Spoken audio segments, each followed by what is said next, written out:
Saudara, ada sebuah kisah di mana ada seorang kakek tua mengajarkan prinsip-prinsip kehidupan kepada cucu laki-lakinya.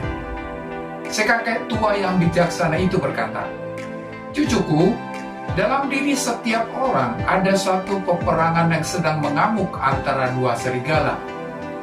Serigala pertama jahat. Serigala itu suka marah, iri hati, tidak mau mengampuni, sombong, dan pemalas. Sedangkan serigala kedua, baik. Serigala tersebut penuh kasih, rendah hati, dan memiliki kendali diri. Kedua serigala itu terus-menerus berkelahi," kata sang kakek.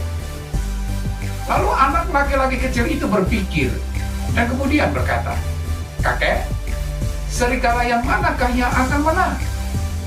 Sang kakek tersenyum dan berkata, "Yang mana saja yang kamu beri makan." Saudara, memupuk sikap tidak mengampuni, tidak sabar, rendah diri, atau sifat-sifat karakter negatif lainnya hanya akan membuat serigala dalam diri Anda lebih kuat. Misalnya, mungkin Anda sering mengeluh tentang pekerjaan Anda. Anda selalu berbicara negatif tentang atasan Anda, bagaimana perusahaan itu tidak memperlakukan Anda dengan baik. Memang ironis, saat kita mengeluh, kita merasa lega. Rasanya memang nyaman untuk memupuk pemikiran-pemikiran negatif itu. Tetapi serigala yang Anda beri makan tersebut akan selalu ingin lebih banyak lagi. Saudara, setiap kali Anda tergoda untuk mengeluh, tanyailah diri Anda sendiri. Apakah Anda benar-benar ingin terus memupuk kebiasaan negatif itu? Apakah Anda benar-benar ingin tetap ada di mana Anda berada sekarang? Atau apakah Anda ingin membuat serigala itu kelaparan supaya Anda bisa naik lebih tinggi? Jika Anda mau mulai memupuk damai sejahtera, kesabaran, kebaikan, kelemah lembutan, kerendahan hati, dan kendali diri, Anda akan melihat sifat-sifat karakter itu berkembang dalam hidup Anda. Buatlah pilihan yang lebih baik, dan daripada mengeluh tentang pekerjaan Anda, lebih baik Anda mengatakan, "Bapak, aku bersyukur kepadamu, karena paling sedikit aku mempunyai suatu pekerjaan. Orang-orang ini mungkin tidak sedang memperlakukanku dengan baik, tetapi aku tidak bekerja untuk manusia, aku bekerja untuk Tuhan." Jika Anda melakukan itu, Anda sedang memupuk hal yang benar, dan kebiasaan baru tersebut akan berkembang. Saudara, kebiasaan adalah sesuatu tingkah laku yang didapatkan dan dipelajari, yang kita lakukan bahkan tanpa memikirkannya. Itu terjadi hampir tanpa sadar. Kita telah begitu sering melakukannya sehingga itu menjadi sifat alami. Jika kita mempunyai kebiasaan yang baik, itu memang bagus. Tetapi kadang-kadang kebiasaan kita sedang mencegah kita untuk mendapatkan yang terbaik dari Tuhan, dan kita mungkin bahkan tidak menyadarinya. Banyak dari antara kebiasaan yang telah kita kembangkan itu berasal dari kebudayaan di mana kita dibesarkan. Jika Anda bertumbuh dalam suatu rumah di mana orang-orangnya tidak terorganisir, sembrono, atau selalu terlambat, Anda mungkin memiliki beberapa dari kebiasaan buruk itu. Atau jika Anda dibesarkan di sekitar orang-orang yang cenderung untuk bersikap keras, sinis, atau kasar, Anda mungkin telah mengambil beberapa dari tingkah laku yang sama. Anda mungkin bahkan tidak menyadari bahwa sikap-sikap dan tingkah laku seperti itu memang menghina, karena hanya itu yang pernah Anda pelajari. Di lain pihak, beberapa orang bertumbuh di sekitar orang-orang yang mempunyai kebiasaan-kebiasaan positif, seperti kerapian, kesalehan, kebersihan, dan keteraturan. Banyak orang telah membentuk suatu kebiasaan untuk bangun pada waktu tertentu dan tidur pada waktu yang akan mengizinkannya untuk beristirahat dan disegarkan. Semua ini adalah pola perilaku positif yang dipelajari. Saudara, kebiasaan-kebiasaan kita, entah baik atau buruk, akan sangat menentukan masa depan kita. Suatu penelitian mengatakan bahwa 90% perilaku kita setiap hari dibangun di atas kebiasaan kita. Marilah merenungkannya sesaat. Dari waktu kita bangun pada pagi hari sampai waktu kita pergi tidur pada malam hari, 90% dari apa yang kita lakukan adalah kebiasaan. Itu berarti bahwa cara kita memperlakukan orang lain, cara kita membelanjakan uang kita, apa yang kita tonton, apa yang kita dengar, 90% dari seluruh waktu kita dipasang pada pilot otomatis. Kita melakukan apa yang kita telah selalu lakukan. Tidak mengherankan bahwa jika Anda ingin mengubah hidup Anda harus mulai dengan serius mengubah kebiasaan Anda sehari-hari. Anda tidak bisa terus melakukan hal-hal yang sama yang telah Anda lakukan selama ini dan mengharapkan hasil yang berbeda. Untuk menjadi diri Anda yang lebih baik, tuliskanlah daftar kebiasaan Anda. Apakah Anda mempunyai suatu kecenderungan untuk bersikap negatif dalam pemikiran dan percakapan Anda? Apakah Anda selalu terlambat ke tempat kerja? Apakah Anda selalu khawatir? Apakah Anda selalu makan terlalu banyak? Apakah Anda selalu tunduk pada kecanduan? Pahamilah, kebiasaan Anda mungkin secara hukum, etis, atau moral tidak salah. Itu bisa jadi suatu tindakan atau sikap yang tampaknya tidak berbahaya, suatu hal kecil. Tetapi jika Anda tidak melakukan sesuatu tentang itu, Anda bisa hidup bertahun-tahun dengan membuang-buang waktu dan tenaga, dengan menjadi tidak produktif dan tidak menguntungkan. Itu bukanlah yang terbaik dari Tuhan.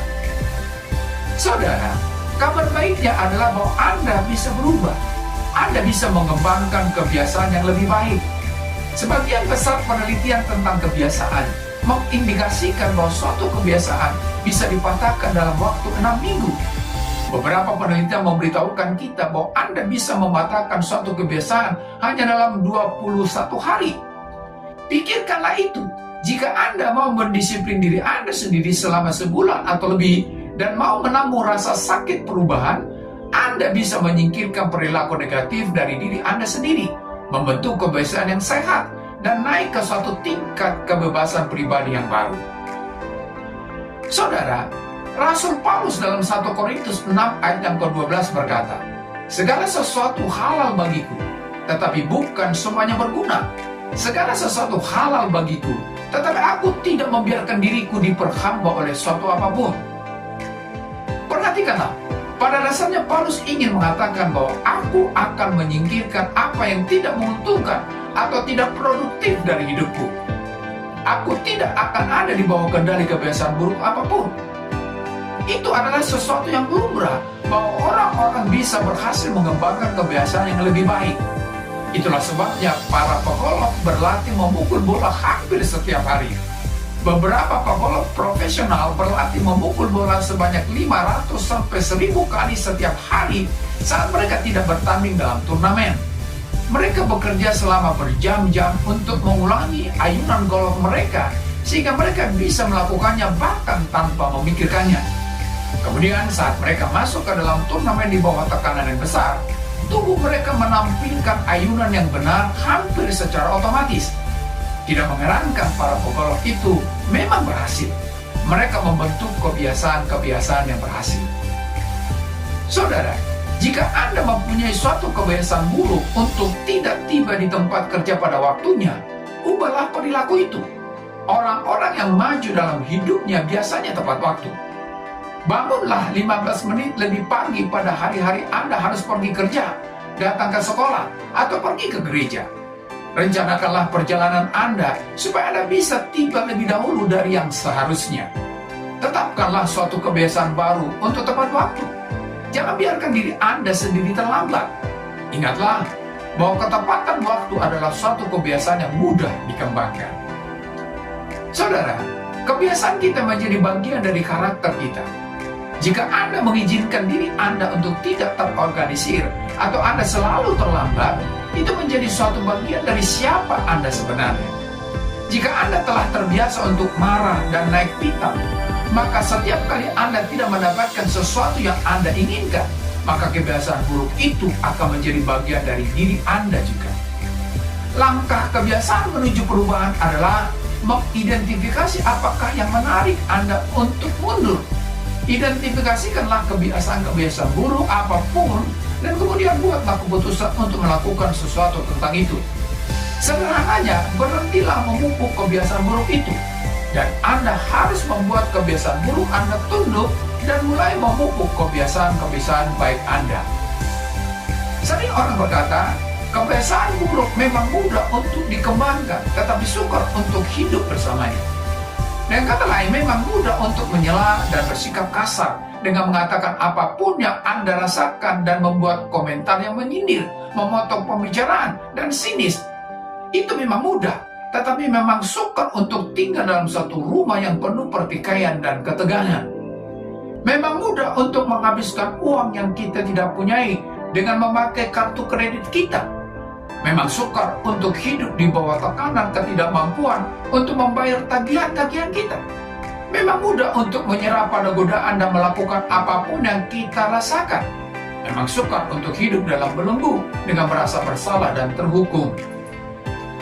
Saudara, pikirkanlah seseorang dengan kecanduan kimiawi. Memang mudah untuk kecanduan. Mulanya itu mungkin tampak menyenangkan dan menggairahkan. Tetapi tidak lama kemudian kecanduan itu mengendalikan orang tersebut yang menjadi seorang budak dari kecanduan itu. Kebiasaan buruk memang mudah didapatkan, tetapi sukar untuk hidup bersamanya. Di lain pihak, kebiasaan baik memang sukar dikembangkan. Suatu kebiasaan baik dihasilkan dari suatu keinginan untuk bekerja dan berkorban, dan kadang-kadang kerelaan untuk menanggung penderitaan.